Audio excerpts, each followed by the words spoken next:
It's another day here at the NBA on Splash Play, and it's a fun-looking slate, one where you're going to have multiple $3,000 guys you can play on DraftKings. Of course, we're going to do what we always do here. We're going to look at my projections, comparing them to Stokastic's industry-leading data. Going to look at their ownership as well. Going to get some other industry-leading data. Hop over to the betting markets, Unabated, of course. We're always looking at their data here every day to find you the best bets. Get it for yourself with $30 off that promo code SPLASH. And by the end of this video, you'll know the must-plays for this slate. Let's get into it, guys. And DFS sim lineups too. That's happening. Questionable players right now. Not a lot for the main slate here. A few for the, I think the FanDuel slate with Houston and Golden State with Van Vliet questionable. Wiggins questionable. That'll matter for that. Besides that, Toronto, Grady Dick, Jakob Poeltl questionable. That matters. Josh Giddey questionable. That matters. Nothing else right now. So any other injuries that are going to be impactful for the slate, we don't know yet. So we'll see what comes up with those. Let's go over to my tab here. Top projected players as of right now. Got Nikola Jokic, the man on the thumbnail at number 1. 65. Oh, man. I wish it would just line up neatly. I hate having the little NAs shown on the screen, but I can't help it. Not available. Your number 1 projected player. Nikola Jokic, though, 65.8 is my projection. Stokastic has him at 64.5. That little bit of a discrepancy. I'm getting him in 50% of my sim lineups, the top 150 I pulled before the show. That's how it's looking. Shout out to the chat as well. Appreciate you guys being here, of course. Here every day, Monday to Friday. Appreciate all you guys who ride with me every day. And you too, Mullen Lob. I don't know if it's Labe, Lob, whatever. And Effect MD, I know how to pronounce that. Appreciate you guys being 2 of the regulars here. Of course, we're seeing on the regular.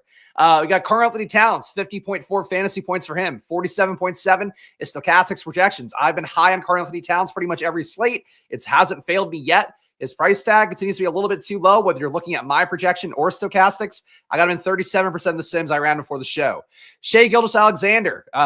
Noel, I appreciate you too. Another regular. SGA, I have him at 49.3. Stokastic has him at 53. A little bit lower as a result. They're getting him in 21% of lineups. I'm getting him in 6%. So I'm low on SGA. Jalen Williams' production is a big reason for that. Hartenstein's production as well, another part of that. SGA just not getting the full unlimited runway he's had in previous years, which a longer-term projection sample size like Stokastic uses will tend to represent more than mine will. So that's part of the reason I'm a little bit low on him. Another guy, too, that I'm low on, which makes me feel uncomfortable, especially given the fact that I can't be more clear about the fact my son, my 2-and-change-year-old son, 3 in March, he's named after Luka Doncic. Luka Doncic, I am low on by almost 8 fantasy points here. I am at 48.8 compared to 56.3 for Stokastic. He went nuts last game, still underlying usage, the per 100 numbers, not there for Luka Doncic enough. So I am low on him. I can't fix that for the slate. I'm not going to. I kind of let the data just work here. So he's playing less well per 100. Obviously, you have Kyrie taking some production away. PJ Washington this year has produced a little bit more. Some of the other flotsam guys on the roster, like, the issue when I went through my Dallas projections, I was trying to figure it out, like why I'm low on Luka.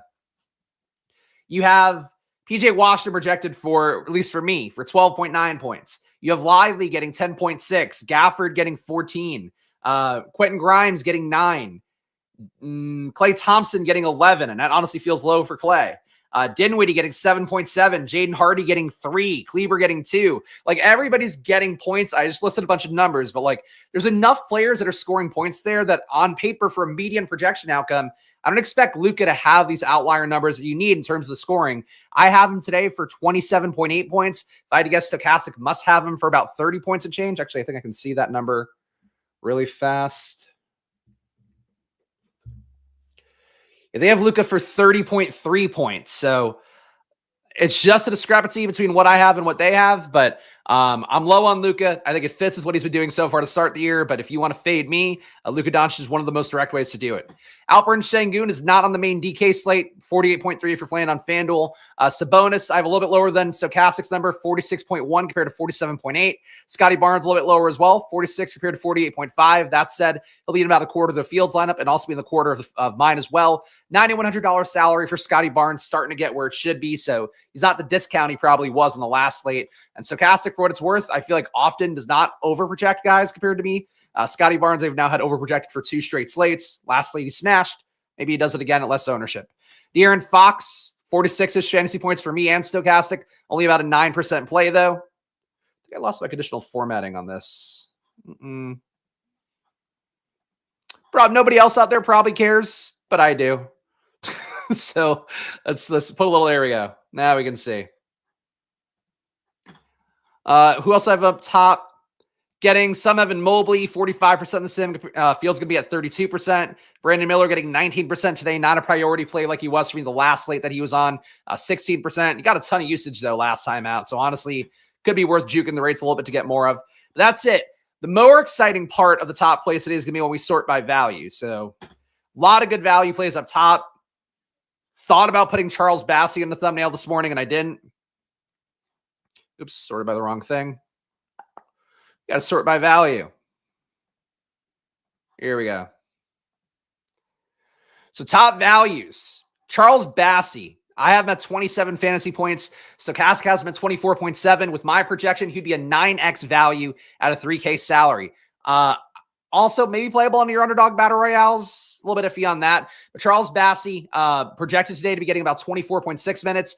One thing, which I was listening to the Davis Maddox stream today with Nerdy Tenor, which is not directly related to basketball. They were talking about the concept of EQ and the fact that basically Nerdy Tenor believes, of course, Nerdy Tenor, top DFS player, if you're not familiar, he believes that now the Battle Royale fields in general have found their equilibrium where basically everybody's trying to make the most plus EV plays. There's not really any big edges to take that are just people playing stupidly.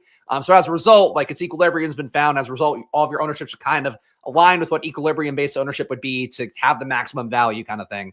That's probably a really complicated way of explaining it, but it was also a really complicated concept. So bear with me if it wasn't good enough.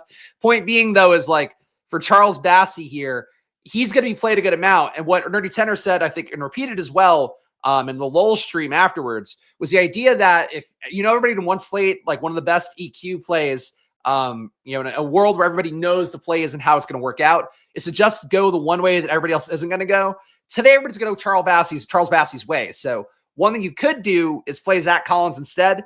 As I've mentioned a few times on here, that's how I had my biggest DFS wins, going on a Taj Gibson play instead of a Nerlens Noel. You see it happen the other day as well with Micic and KJ Simpson, where basically Micic was the chalk, played in 60% of lineups. KJ Simpson took minutes away because he wasn't guaranteed. Micic wasn't guaranteed those minutes. He played poorly enough. Simpson played well enough, was kind of running the offense well. We have the same situation on today's slate too. You can kind of go the other way. For Bassey, the case would just be that he doesn't start. Zach Collins can get more minutes. Bassey tends to take minutes away when Wembanyama is not starting from Collins because he's just a better player, gets some blocks, does some good rim running, can also assist a little bit as well. So Bassey's a good player, but the point is that if this much of the field's going to be here, if I'm getting 93% of them in the sim, I think it'd be logical today to play, for me, I'm going to play 3 lineups tonight in the big tournament probably because most of my money's going to be going towards NFL. I'm going to play 1 lineup with Bassey, 1 lineup with Zach Collins and no Bassey, and 1 lineup with neither. I think is the way I'm going to approach it because it's probably hard to play both guys in the same lineup because their minutes going to push-pull from each other. But if Bassey gets in foul trouble, you could get Collins getting more minutes. If Collins just plays well, you could get Bassey playing less minutes. So that's sort of the dynamic I think is really important in this slate. Bassey, a great play because his minimum salary. Collins not as good of a play at 3,500, but still Collins is close enough here. And I have him lower projected than Stokastic. So I'm kind of holding my nose on the projection thing because I would have Bassey higher as well. So Bassey is the good play, but if you're not playing Bassey, strongly consider playing Collins. Both guys are center only on DraftKings today. Jared Butler, 21 minutes for him as well. Basically, you're getting no Keyshawn George. He's hurt. There's also no Corey Kispert today, so that's going to lead a lot of minutes available in the backcourt / the wing. Jared Butler is the one they're expecting to get the big minutes boost. No guarantee that he does, but he did come in last time out.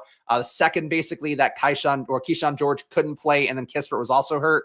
So right now, situationally, Jared Butler to me looks like a strong play. He's been one of those guys that whenever he's getting minutes on rotation, I get him in my projections. So Jared Butler, I think, a strong play on the slate. 23% field ownership. I'll have 61. Devin Vassell, another one to me. He's been averaging a limited amount of court time this year with Wembanyama off the court. He's at about 1.3 fantasy points per minute so far. Let's see. Vassell's played, so it's not a lot of court time, but the sample size is also pretty good going back to last year. He's played 50 minutes, 104 possessions, basically 1/5 of what we want to see to feel like the rate sample size is sticky enough. 550 is certainly the possession mark you want to have hit. 104 is not enough. That said, 31% usage, 26% assist rate, 1.35 fantasy points per minute has been Devin Vassell. He's been a monster. He's been kind of absorbing everything that Wemby leaves behind. So he's a core play today, has been playing well, even in limited minutes with Wemby out there. Today's projected for 30.5 minutes. I'd have him at 36.6. Stokastic has him at 35.7. He's your mid-range guy, and frankly, I think him hitting 40 today would not be the craziest thing in the world either. You got a bunch of Golden State guys as top values here. Moody, Anderson, Pajemski, Trace Jackson Davis. You have no Steph Curry today, no Draymond Green. Doesn't matter for the main slate, but if you are playing a slate with Golden State and Houston on it, Golden State guys all project really well. Zach Collins, we talked enough about him. He's your pivot point to Charles Bassey. If Collins plays well, plays more minutes, Bassey's minutes go down. Direct push-pull relationship. I would really encourage you guys, if you're going to play Bassey, play him. If you're not going to play Bassey in one lineup, play Collins. And then maybe consider playing neither. That's, again, I gave you my exact approach. KJ Simpson, he's the one who took over the other day for Micic. He looks like a good value as well. A 6x value at 3,700. Talen Horton-Tucker, decent value at 3,100 for the Bulls. A little bit of a limited ceiling there. He also, like Talen Horton-Tucker, never been the fittest guy in the world. He just looks fucking fat and sloppy out there. Like us, which, you know, like I'm no fitness demon either. I'm not Jack LaLanne. I don't know. That's where my brain went. I'm not a fitness influencer. Let's just use that generic terminology. But Talen Horton-Tucker was out there, and I was like, God, dude, like, what are you like? You've gotten. He looks like the same guy. He just like ran over some guy in an offensive foul, and he was like baffled by it. It's like, dude, you're like 275 pounds and you're still playing like you're a point guard. He's going to produce well per minute. Good producer, but man, he's a lot. He's a lot. Anyway, that's your value plays. Let's go game by game here. We will go to Unabated at 4:30. We're going to look at some sim lineups too. That's it. THT is a big boy. And he's always been like a big boy. He's had like that kind of linebacker-y build, but now he's like like Boris Jaw, like kind of at the end of his career, where he maybe should be playing 4 or 5 a little bit more. He's like Yabusele. Yabusele came back from France too. Pretty beefy. Denver, 115 implied points. Cleveland, 119.5. On paper, should be a fun game. Maybe not the best fantasy game with how good Cleveland is defensively, but Denver still decent total on them. Nikola Jokic in this spot. It's going to be tough, honestly, for the most part for him. You have probably the best center matchup he'll face overall. He has historically had some down games against the more athletic centers, your Bam Adebayo types. Obviously, he's also had some good ceiling games against guys like him as well, including this year. He's played Bam pretty well. That said, for Nikola Jokic, he's just too good on the year. I'm at a 65.8 projection. Stokastic has him at 64.5, so we're pretty much in agreement. Top play on the slate by a wide margin. 27.8% field ownership. I got him 50%. Part of it, too, is that I just don't project Luka Doncic that well. I'm getting the Jokic a lot more. If you want to get more tournament-y, want to get a little more unique, you could fade Jokic and go to Luka. But Jokic, too, the other value he has is if you don't play Bassey, you don't play Zach Collins, you don't pay down at center, paying all the way up at center, getting, let's say, 30 to 40 fantasy points, and that differential there, getting your value somewhere else. Good tournament play. So Jokic serves a lot of different masters here. One of the best plays on the slate, and your thumbnail cover boy, in part for that reason. Besides that, not getting Jamal Murray. The rates are not good, and Aaron Gordon's supposed to be back in today. He's probable. Aaron Gordon was playing very well before he got hurt. As a result, I'm getting 23% of them in the sim exposure I have compared to the field 7.6. I also have him higher projected at 31.7 compared to 29.6. The rates for him have been good on the year, averaging just shy of 1 fantasy point per minute. Today, I have him at 0.93. He's still good enough to make lineups. So Aaron Gordon, a solid play for me on this slate. A little bit of Christian Brown, not enough to write home about. 6% compared to the field's 2.3. But as a semi-value play, shooting guard, small forward eligible, Christian Brown playable. Cleveland, I'm getting a lot of Evan Mobley. Evan Mobley feels a little bit cheap at 7,800. I'm slightly better projected than Stokastic, 42.7 compared to 42.3. Not enough of a differential to note. That said, a 5.5x value. I got him in 45% of my top 150 lineups. Stokastic has him at 32. That's really it. Mitchell, I am not the highest on ever. Got him at 2% here. Field to be at 5%. He's an okay tournament play always. Competitive game for sure against Denver that could bring out the most in Mitchell. Getting Ty Jerome out here, who's questionable again, could help him out a little bit too. Garland hurt himself last game. Will be playing here. Hurt his head, I believe, in that one. But didn't enter concussion protocol, so I don't know what the deal is with that. But Donovan Mitchell, good situation for him, but not a play for me. Darius Garland, I will get more than the field of 15% compared to 9. Jarrett Allen, not a lot of 1% compared to 2. Really a game here that feels like you should want to grab more pieces. But Murray, hard to trust him, even at the AK price tag, starting to get back to reality. But he's just been awful on the year. Still at 22% usage, 24.5% assist rate, averaging under 1 fantasy point per minute. He's climbing up, but it's a slow climb. And when you get Aaron Gordon back in, I don't think that helps him out. To me, it's kind of Jokic, Mobley, or bust here. But if you want to make the case for other guys, and Aaron Gordon, not a bad play either. But really, Jokic and Mobley or bust. That's at least how I'm viewing it. Dallas, 123 implied points. Washington, 109. As I mentioned, I'm low on Luka Doncic. He's been a 1.44 fantasy point per minute player on the year. I've got him at 1.44 today. That gives you 48.8 for him. Stokastic has been 56.3. I think they're reflecting more of the previous sample size where he has been a better per 100 possession producer in previous seasons. That said, you now have a lot of guys who take usage away. Luka's playing well enough on the year, 56.5% true shooting. Should be probably a little bit higher. I'd rather have Jokic on this slate in that kind of game as well. They could certainly blow out Dallas as a 14-point favorite here as well. And blow out Washington, rather, on the road as a 14-point favorite. But yeah, 11% Luka ownership feels right. Like if you want to get there about that much. But I think Jokic is a better play. And I think the data agrees with me. Like Jokic does project a lot better via Stokastic as well. Kyrie Irving, not a priority. 6% for the field, under 1% for me. PJ Washington, under 4% for the field, 3% for me. Nothing I like there. On Washington side, you have some minutes opened up. Again, no Keyshawn George, no Corey Kispert. That's going to give you some minutes there. Still no Kyle Kuzma too. As a result, I'm getting a lot of Jared Butler. He's projected for 21 minutes by Stokastic. He's projected for also 23% ownership. I have 61% of the lineups I have so far. He has minimum salary. He produces 1.06 fantasy points per minute. He has produced everywhere he has been. He fills it up. The main thing is him not getting minutes. Brogdon is questionable here. If Brogdon were out, I think Jared Butler is an absolute lock button. Put him in every lineup play as it is right now. I'll take my shot on him and hope he gets there. But he's not playing starter minutes, so there is some risk that Bub Carrington could take some possessions away. He's projected for more minutes and does have the ball in his hands a bit more. But Butler's good. 24% usage, 42% assist rate. True shooting, not that great at 54%, but like he contributes. He does things. So I like Butler with 21 minutes as a projection. Charlotte, 101.5. No LaMelo again for them. No Trey Mann as well. So the point guard situation comes down to Micic and KJ Simpson one more time. Ownership-wise, I'm getting Brandon Miller the most, 19% of him compared to the field 16. I did not choose his rates today, but if I did, he'd probably be closer to high 40s. So if you want to take that with you, you can. Really just didn't love the way he played last time out against Philly, where he was shooting a shitload. He did not do a lot rebounding, didn't create a ton of offense for others, a few potential assists missed, but it wasn't a great scene. Same thing for Micic. Micic had a lot of potential assists lost in that game, and then he just got played off the court by Simpson having a much better day. You could see Micic, after busting his chalk, have a good enough day at a 5K salary, but projection-wise, doesn't look that good. Hard to force your way there, but tournament-wise, like if you're going to make two like real kind of giga brain tournament moves, playing Micic after he busted so badly last time and he could theoretically get hot here, play all the minutes of point guard for Charlotte, playing Zach Collins instead of Bassey. Like those two things probably get you off the beaten path, get you probably direct leverage on some of the chalk today as well. And it could work out. But Micic's minutes, like they want to see Simpson more. Simpson, honestly, has been playing well, 27% usage, 22% usage, 27% assist rate.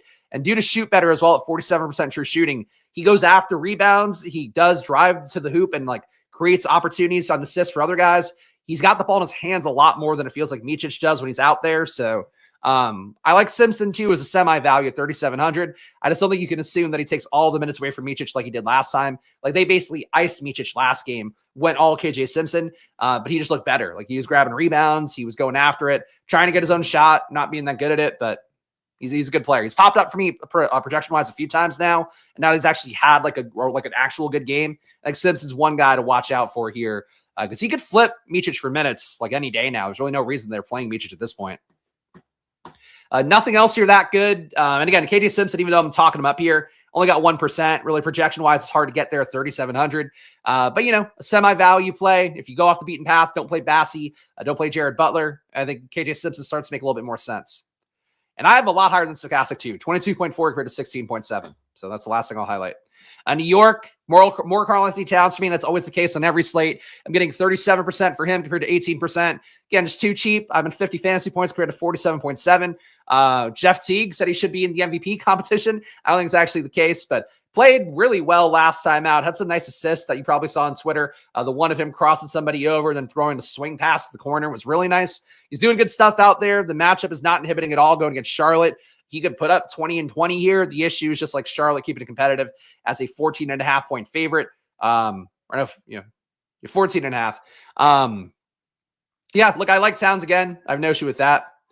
KJ Simpson popping for you on Solver. Look, I think the projection's okay. I don't look at Solver data too much. I do use Solver to build out my own lineups with my projections. And I think I ran one before the show. Let me see. Yeah, I was not getting KJ Simpson on the Solver. I was getting a lot of Vassell, Bassey, and I have Jared Butler over projected. So I'm getting Butler over KJ Simpson right now. But look, I think KJ Simpson, again, visually for me, I watched that entire Hornets game because I had so much Brandon Miller and Paul George actually at like 3% ownership. So I was just like locked in on that game earlier in the week. I thought Simpson looked good. Like he, not a good shooter, but he like goes after the ball in a way you want to see. He doesn't just stand in the corner. I think he's got opportunity here. So if you're getting Simpson, I would not like go, bad play. I would take, I'd probably take it. But Micic, though, I do think has a little more game theory sense because like he just killed, 3/4 of the field last time out. Oklahoma City, 118 implied points. Toronto, 108.5. Not a lot for me to love on OKC side. Hartenstein busted his chalk the other day. It's not why I'm not getting him. Still have him over projected, but the salary at 7,600 doesn't look that great. Still would have him at 42.7 compared to the Stokastic 38.1. So not a bad tournament play. Another guy who got killed last time out. Maybe he crushes here against Toronto. SGA, low on him. 21% for the field, 6% for me. That's basically it. KJ Simpson was nice in college. I mean, he looks like a guy who would have been because like he just does everything and definitely has the confidence to run things, but to run an offense, but I don't mind that. I don't think he's a midget. At least I saw a little bit. Like he's like a burly 6'2" guy, maybe 6'3", 6'4", somewhere in that range. The Spags of the no ball takes. Yeah, we try. All right. So OKC, not a lot for me to love here. Jalen Williams, 8% compared to 6% for the field. That's fine. It's not a priority in the spot. That said, Toronto keep it competitive. They are only, 9.5 point dogs at home, which compared to some other teams is not that big of a spread. So maybe SGA more of a priority or should be. I'm not there. I always prefer Jalen Williams for tournaments so far this year. Like I think his price tag works better. And frankly, it feels like he's had more upside in a lot of spots. But SGA, too good. Like really. Toronto on their side, like Barnes again, I got 25% compared to the field's 27. So right with it, even though my projection's about 2.5 points lower. RJ Barrett, I continue to be higher on the field. That looked good for me last time out where I had Barnes and Barrett together in a few top lineups. For Barrett here, 25% sim exposure, or 23% rather, compared to 10% for the field. Like him a lot. His usage continues to hold steady at 30%. He's not as good of a player to me as Barnes in any facet of fantasy or real life, but he does get usage up. He's shooting fairly well for him at 55% true shooting. It's enough for him to keep that usage. So this spot against OKC, defense could be tough. It could be honestly harder for these guys, and the ownership reflects. But they're going to get shots up, and if the game's competitive, it's probably because Barnes and Barrett had decent days.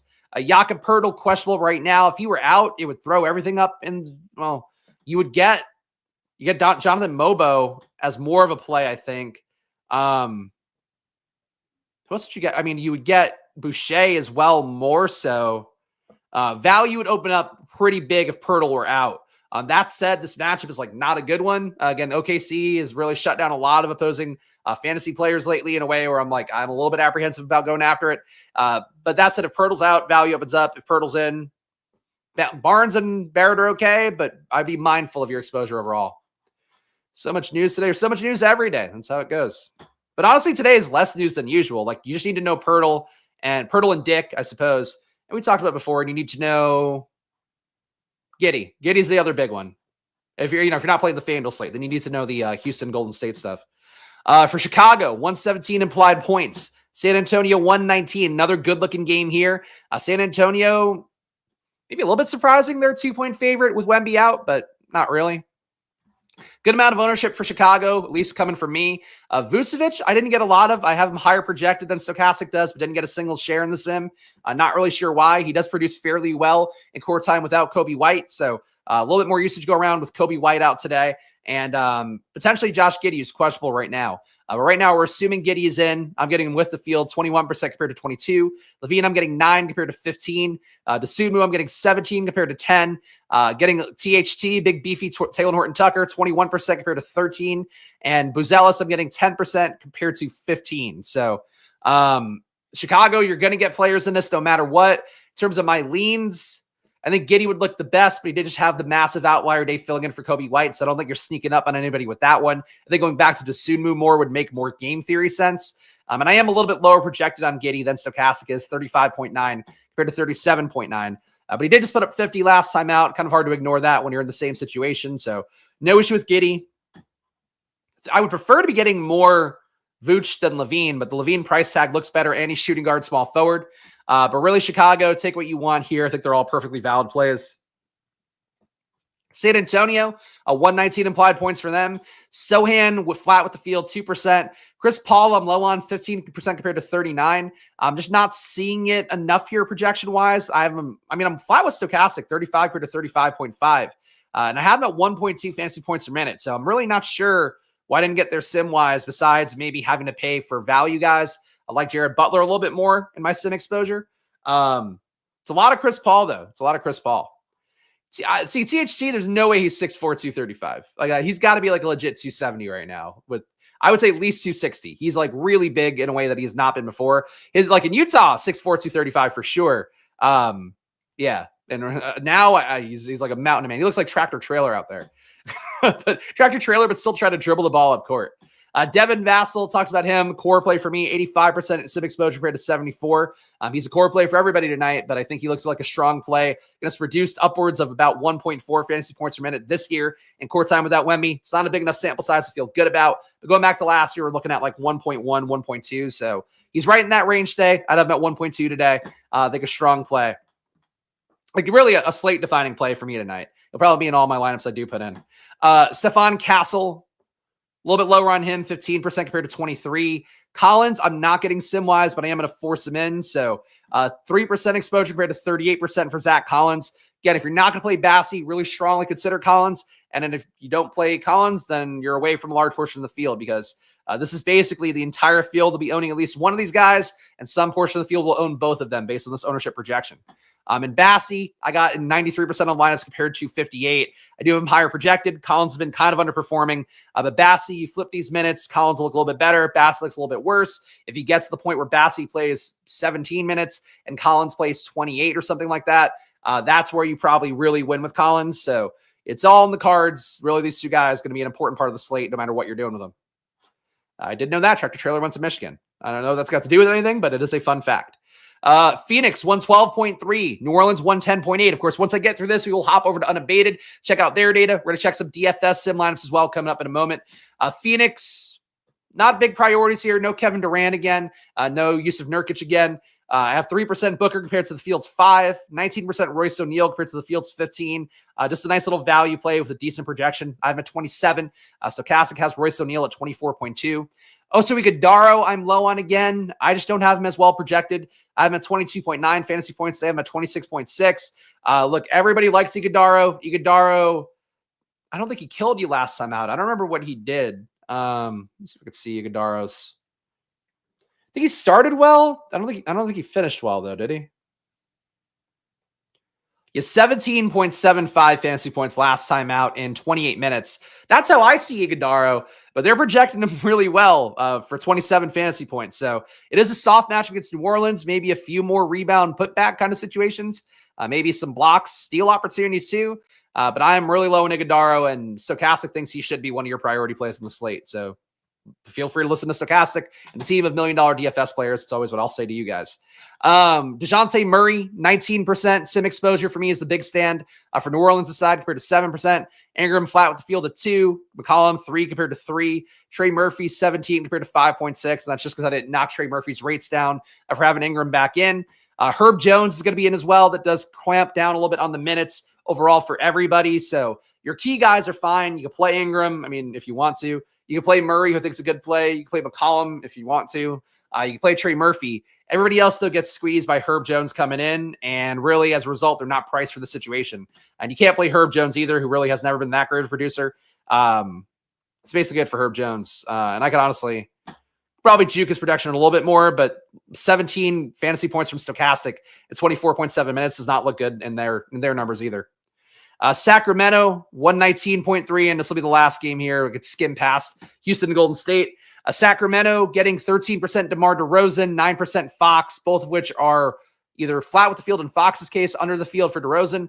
Very low on Sabonis, not entirely sure why. I assume I'm just getting a ton more Jokic, so that's probably the logic there. He wasn't half my lineups, but Sabonis, certainly a pivot point to Jokic if you need to. I don't know that I will, but you can. Malik Monk starting now, projected for 36 minutes. That said, the price tag's come up enough for him. Don't think he's a priority play, but he is getting unencumbered run and shooting a lot. The issue is there's just so much usage between Fox, DeRozan, Monk, and Sabonis. Like, somebody's going to suffer here, and I don't think they're priced for whatever the eventuality of these guys settling in on rates that are lesser than what they have is going to be. Right now, it's Sabonis yielding a lot, Monk yielding a good amount, but like Fox's rates have to come down, I think. DeRozan's have to come down. And honestly, Sabonis and Monk could still come down a little bit more. So kind of a crowded situation with Monk starting now. But he has upside because of the minutes. Memphis, nothing to like here. Their price tags just never work. And their big rotation as well doesn't help either. Basically plays some of the deepest rotation in the league. Ja Morant, 5% sim exposure compared to 13, 3% Jaren Jackson compared to 5 and change, 3% Desmond Bane compared to 5 and change. Not much Santi Aldama, 1% of him. A little bit more Marcus Smart at 3%. Nothing on Memphis here seems like a priority. Should be a competitive game. Technically a pace down for Memphis, though. So Memphis is not the most appealing, but if you want to take a tournament shot on Ja Morant, you can. Ja Morant not dunking now, so not that you're getting points for that anyway, but maybe it'll keep him healthier. And lastly here, Houston, Golden State, if you just need these projections. Wiggins looks like the highest projected guy for me. He's questionable right now. It's a key one. Van Vliet questionable as well. Would open up Amen Thompson seriously, no matter what site you're playing on. If it's a late slate for DK or on FanDuel. Besides that, Tari Easton's out today. He's in concussion protocol, I believe is what it was. Not much to love for Houston. All right, guys, so that's the first half of the show here. We're going to go to Unabated next. You guys know the deal. Stay tuned to learn more about Unabated and the world of conditional NBA projections and prop betting.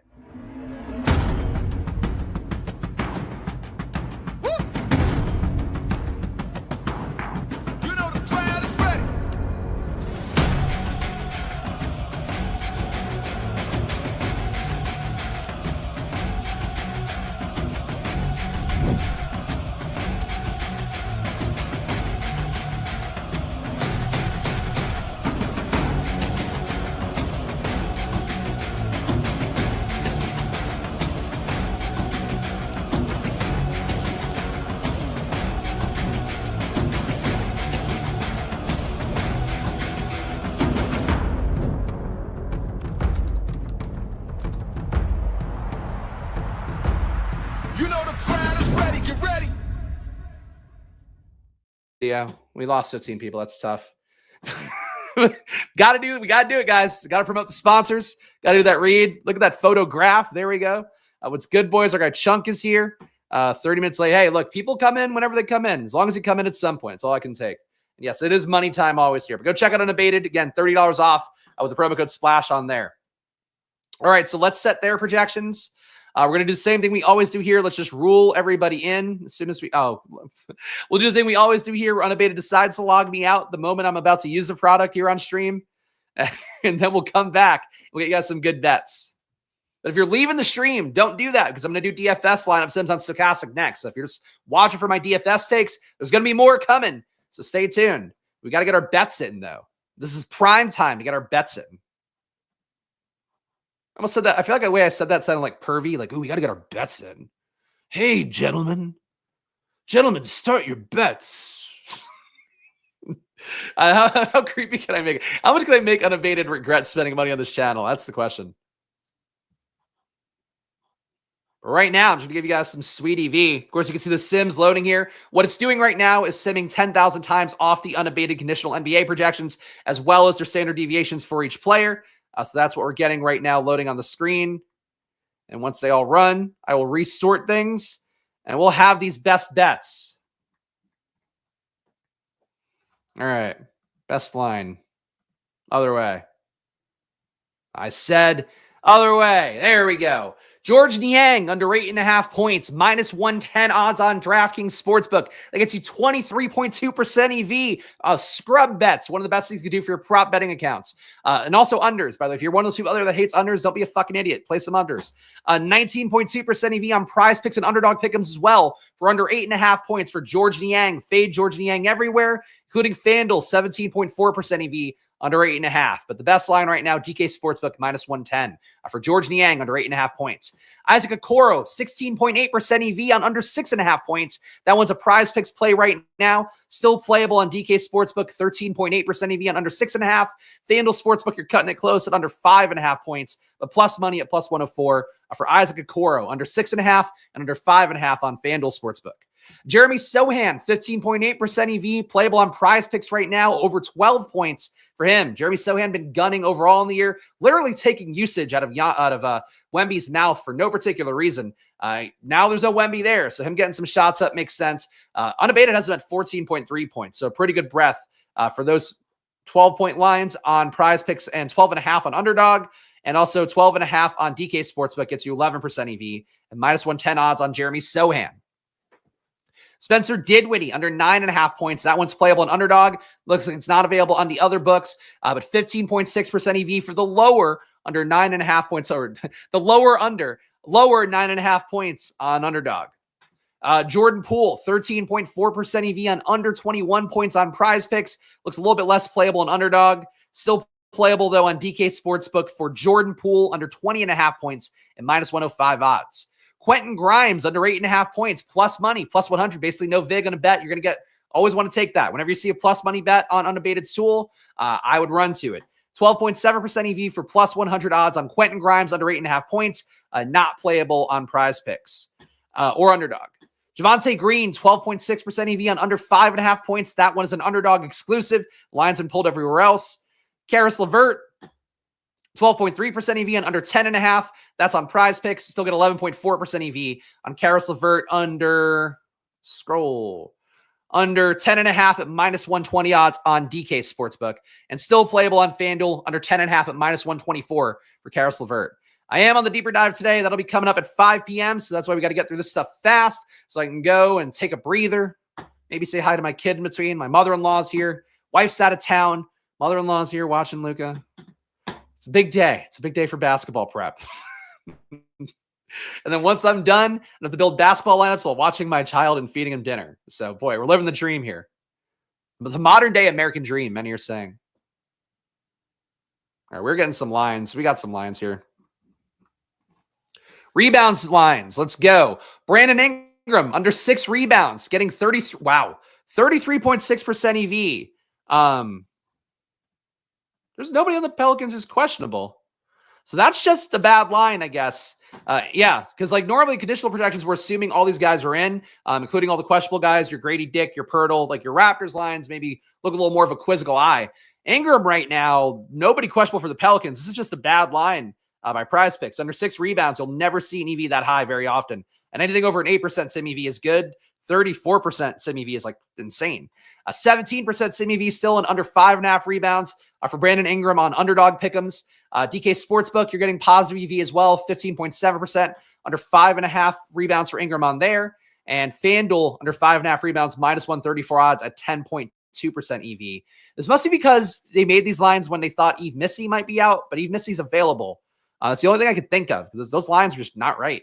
DeJounte Murray, over 6.5 rebounds at +108 odds, looks good on FanDuel Sportsbook. That gets you 16.8% EV, and looks like it's not quite playable on PrizePicks, Underdog, or DK Sportsbook. Nikola Vucevic, 15.3% EV, under 10.5 rebounds for him is -115 odds on DK Sportsbook. Still playable under 10.5 on your PrizePicks Pick'ems, and lower 10.5 on your Underdog Pick'ems. Jonathan Kuminga, under 5 rebounds, looks good as well. 14% EV on PrizePicks. Still playable on DK Sportsbook with 13% EV, under 5.5 at -148. A lot of juice on FanDuel at -162. That one's still playable. Julian Champagny, under 5.5 rebounds, -118 on PrizePicks. Still playable as well on DK Sportsbook, under 5.5, -125 odds. Andrew Wiggins, 13.7% EV, under 4.5 rebounds for him, -104 odds on FanDuel Sportsbook. Would not play it on PrizePicks or Underdog. You could play it as well on DK at -110 odds. And lastly, for rebounds, Jordan Poole, under 2.5 rebounds, gets you 13.7% EV according to Unabated's conditional NBA projections. Get the most proprietary projections out there used by top bettors. You get access to them for free here, thanks to Unabated here on this channel. So go check them out, link in the description, and get $30 off any monthly package. But Jordan Poole, under 2.5 rebounds, 13.7% EV, playable on PrizePicks and Underdog, and also playable on DK Sportsbook at minus 125 odds. Let's go to assists next up here. I feel like I'm lagging a little. I don't know if that's coming through for you guys. Driving me crazy, though. All right, what do we got? Let me make sure we're getting all the markets in. All right, we got CJ McCollum over 3.5 assists. That one is not available on your pick'em sites, but you're getting 30% EV. What is going on? These lines are really off. And I know there's no questionable players for the Pelicans in, so I'm baffled by why this was this off. Like, this is a really high EV again. 29.9% EV over 3.5 assists for CJ McCollum at plus 110 odds. Still playable right now on DK Sportsbook, where it's over 3.5 for minus 115. Wow. Just the plus 110 is really mispriced by FanDuel. That shouldn't be plus money, basically.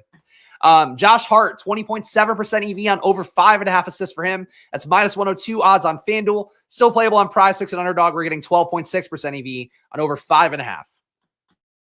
Nikola Vucevic, over 2.5 assists, minus 150 odds, gets you a 16% EV. Still playable on DK Sportsbook at 11% EV, minus 168 odds. OG Anunoby, over 1.5 assists, gets you 14.5% EV. That's playable on your pick'em sites, PrizePicks and Underdog. Jordan Poole, 14.2% EV on under 5 assists. That one's at minus 118 odds, the usual pick'em pricing. And you could also play it on DK Sportsbook if you want, under 4.5 at plus 110. Brandon Miller, 13.5% EV on his assist line. Plus 136 odds on there. He's barely projected higher, 3.6 assists. Frankly, could stand to assist more based on the usage you got last game. So Brandon Miller, playable on FanDuel and still good on DK Sportsbook as well, over 3.5 assists at plus 126 there. And PJ Washington, over 2.5 assists, plus 130 odds on DK Sportsbook. Looks like a good bet. You don't want it on your pick'em sites because it's not available.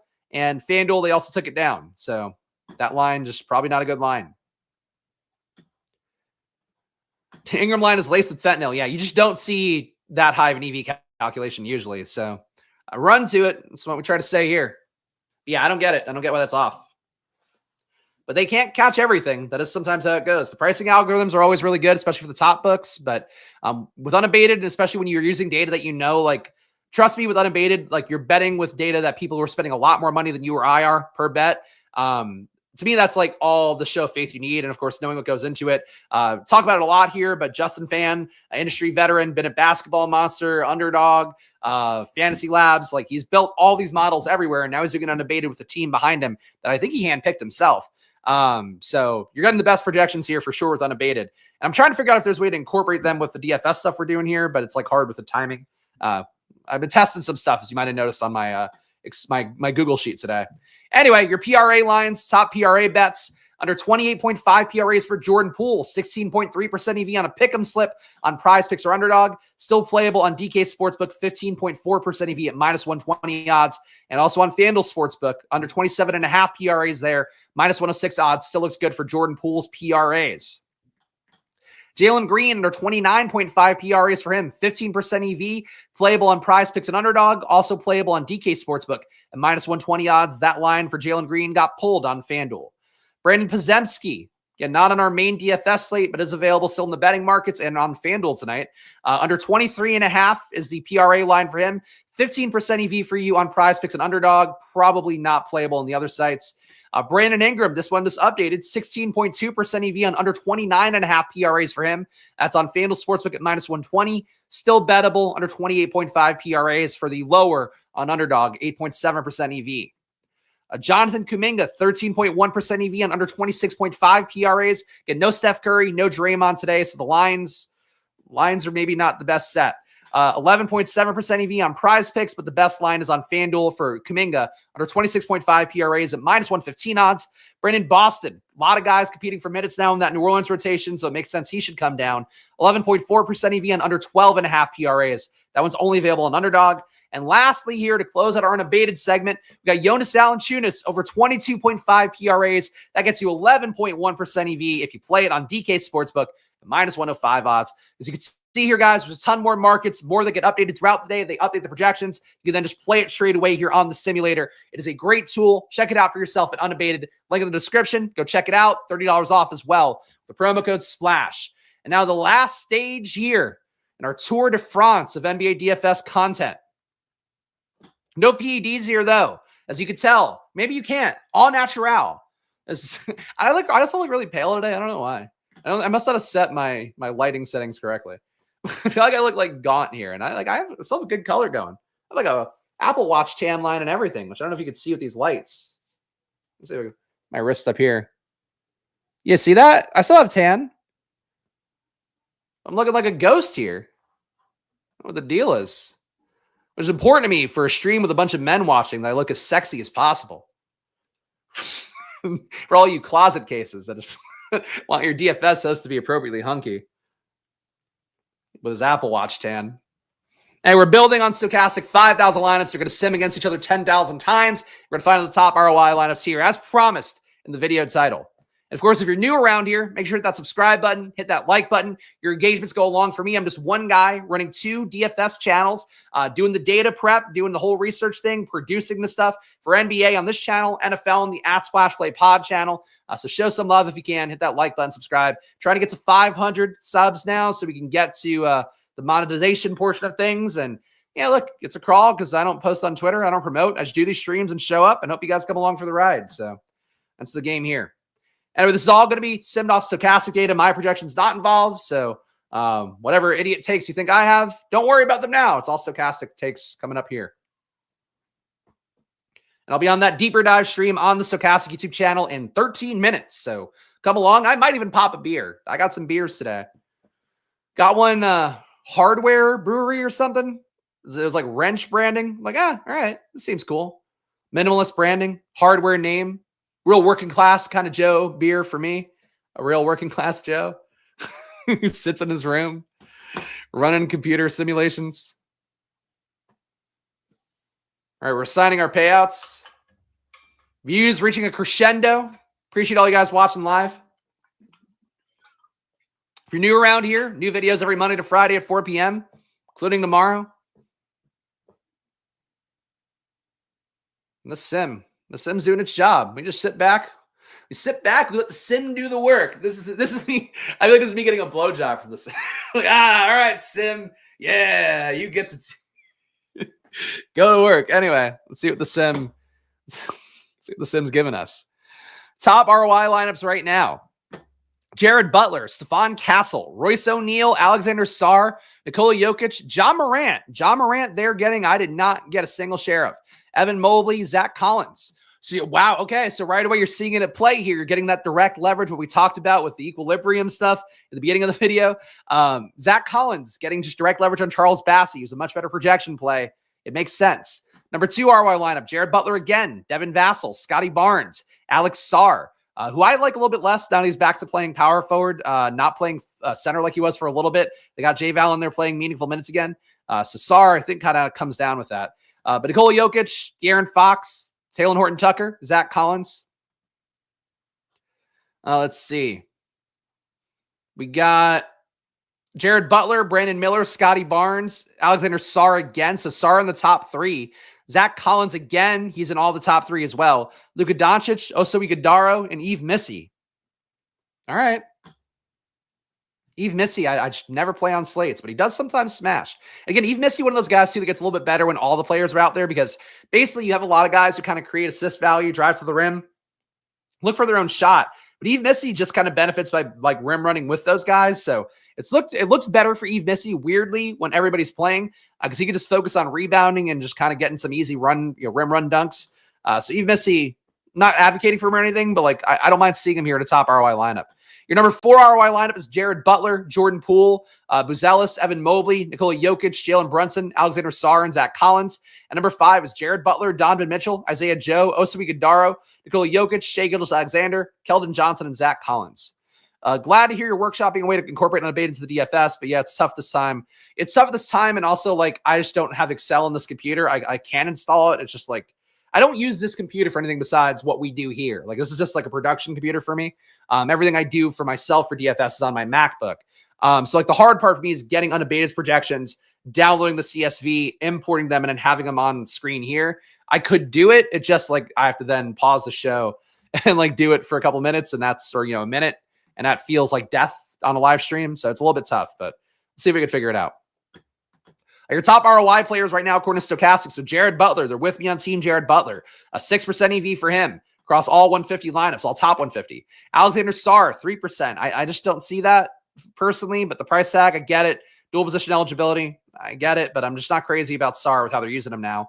Daniel Gafford, 0.6% EV or 0.6% ROI, excuse me. John Morant, 0.5% ROI. Wiggins, 0.5% ROI. Scotty Barnes, a flat 0. Also, Iguodala, -1%. Those are your top ROI guys. Highest exposed players in the 150 set. You get Zach Collins at 81%. So they must have knocked Bassey's minutes down in the projection. So now we're at a I hate when they do this. So they didn't update their data for hours. And then I was like, before the show, I always try to do one more run of the Sims with updated data if they do. I think what they must have done is given Zach Collins more minutes and knocked Bassey's down. So everything I talked about in the beginning with the equilibrium plays and Bassey and how when players are going to decide one thing, go to the opposite way, I think now Bassey is the opposite play, and it seems like Zach Collins is going to be the chalk play. He's now up to 58% ownership and 81% sim exposure. So if you play Bassey and Bassey wins more minutes, he's now your direct lever against Collins, as opposed to what it looked like in the beginning, where Collins was your direct lever against Bassey. So it's so dumb. It literally is just their projection team adjusting things by 2 fantasy points, honestly, it could be just 2 minutes. And as a result, it completely flips that one key thing we talked about on the slate. So Zach Collins, now your mega chalk. Coming in at 81% of the top 150 sim lineups. Alexander Sarr, 56 compared to 23. Scotty Barnes, 55% exposure compared to 27% for the field. So doubling up on Barnes once again. Stokastic loves Barnes last couple slates. Chris Paul, 43% compared to 41. Jokic, 41 compared to 21. Jared Butler, 39 compared to 13. Triple the exposure on Jared Butler. That's a big stand. And big fat Taylor Horton Tucker, 37% compared to 21% for him. Negative leverage. They're now negative on Bassey. They've created the monster of this ownership, and now they're fucking putting the monster back in the cage. Charles Bassey, they now have 23% exposure compared to 50. Zach LaVine, 4% compared to 18, so negative 14% leverage. DeJounte Murray, 5% compared to 14. Jaren Jackson, 1% compared to 8. Devin Vassell, 36 compared to 44. I don't know how they moved him that much. Must have shaved some minutes off of him too. DeMar DeRozan, 8.7 compared to 16. Jalen Brunson, 5% compared to 12%. So, all right, guys. Splash plays of the day. Nikola Jokic is your high dollar guy. If you can afford him, great. Value guys, Jared Butler and Bassey / Zach Collins. It's now moved around enough. I'm going to have to rerun my numbers based off the projections of the minutes projection that Stokastic has. That's what I use as my minute source. But I would think that now it's Bassey is your lower own leverage, and you hope he gets there. But Zach Collins and Bassey, play one of them, I think is still the move. And Devin Vassell, I'll still back up here. I don't know why their projection dropped so much for him, but I'll still take my shot on him a good amount. So Jokic pay up option, Bassey / Collins, Butler, Devin Vassell. Hope it works out, guys. Again, I'm doing these streams Monday to Friday at 4 p.m. every day, so make sure to hit that like button. Subscribe before you go. Be back tomorrow doing it. Check out the sponsors, too. The sponsors directly help me put on the show. Frankly, for niche YouTube channels, it's hard to make money, but these guys like Underdog, $1,000 of bonus cash, that supports the show. Stokastic, 15% off, link in the description. That supports the show if you go get one of the tools using our link or using the promo code SPLASH. Unabated, link in the description, or promo code SPLASH for $30 off. Go check all those out because they do go right back to the show here, and it does help me out a bunch trying to keep doing what I'm doing. But thank you guys for watching. Gamble responsibly. Even it's always money time. Follow me at Chris Spags. Follow the show at SplashPlayPod. Back tomorrow. Back to the Stokastic Deeper Dive in 5 minutes. I'll see you guys there. Oh, God. Enjoy your days. Good luck. Bye-bye.